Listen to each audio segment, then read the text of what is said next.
Sinamantala na ni Kenny ang buong maghapong makulimlim na panahon sa La Trinidad, Benguet ngayong araw July 8 para anihin ang kanyang tanim na lettuce. Pangamba kasi niya ang lalo pang pagkalugi sakaling masira ang pananim dahil sa dalang ulan ng habagat na pinalalakas ngayon ng superbagyong Indaya. Pinaharvest agad to para lang hindi masira. Kasi may parating na bagyo. Buti sana kung makakasurvive to, di ba? Tataas yung presyo, babawi sila. Pero kung si Kenny, inani na ang pananim, iba't iba naman ang ginawang diskarte ng ilan pang magsasaka sa La Trinidad, Benguet.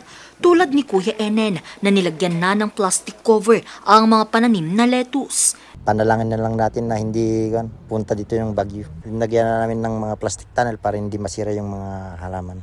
Makulimlim kung paminsan-minsan sumisilip naman itong haring araw, pero hindi yan alintana ng mga magsasaka dito sa strawberry farm sa bayan ng La Trinidad, Benguet. Ang ilan nga ay pinili na nilang takpan ng mga plastic covers itong mga kanilang mga pananim na lettuce. May mga ilang magsasaka din na pinili ng anihin itong mga dapat hindi pa anihin na kanilang mga pananim para daw kahit papano may maibalik sa kanilang pinuhunan bago pa manalasa itong binabantayan ngayong super typhoon na Indaya. Bukod sa sektor ng agrikultura, binabantayan na ng La Trinidad LGU ang mga flood-prone at landslide-prone areas. Kabilang na ang Barangay Pico, Bayabas, Wangal at Longlong. Nag-conduct na rin tayo ng PIDRA, Pre-Disaster Risk Assessment. So doon natin tinignan kung ano yung mga kailangan natin. So we have already prepared yung mga kailangan natin gawin, like in-assess natin yung kung ano yung mga high risk areas natin, like yung flood, yung palaging na-flood dito sa valley natin, sa strawberry fields. Sa mga relief goods, meron na rin naka-ready naman na we have already coordinated with DSWD para sa mga relief goods. Meron na rin tayong we have also appropriated funds para sa mga relief goods na may bibigay. Pinaghandaan na natin yung tag-ulan, nakatambay na lahat ng ating mga rescuers, mga response clusters, so on call sila sa ngayon.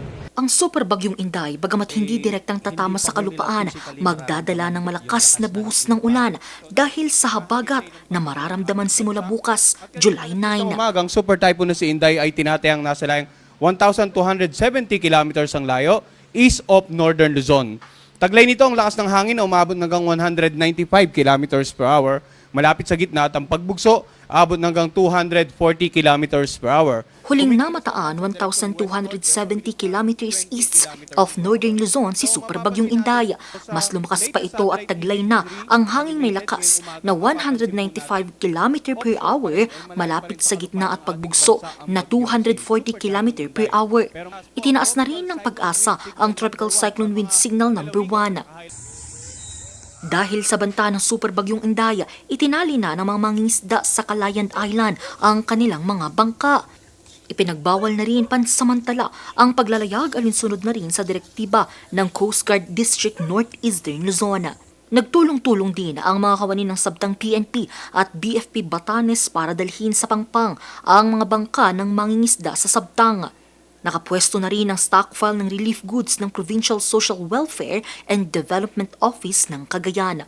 Sa ngayon, patuloy na nakabantay ang iba't ibang ahensya ng pamahalaan upang matiyak ang kaligtasan ng mga residente.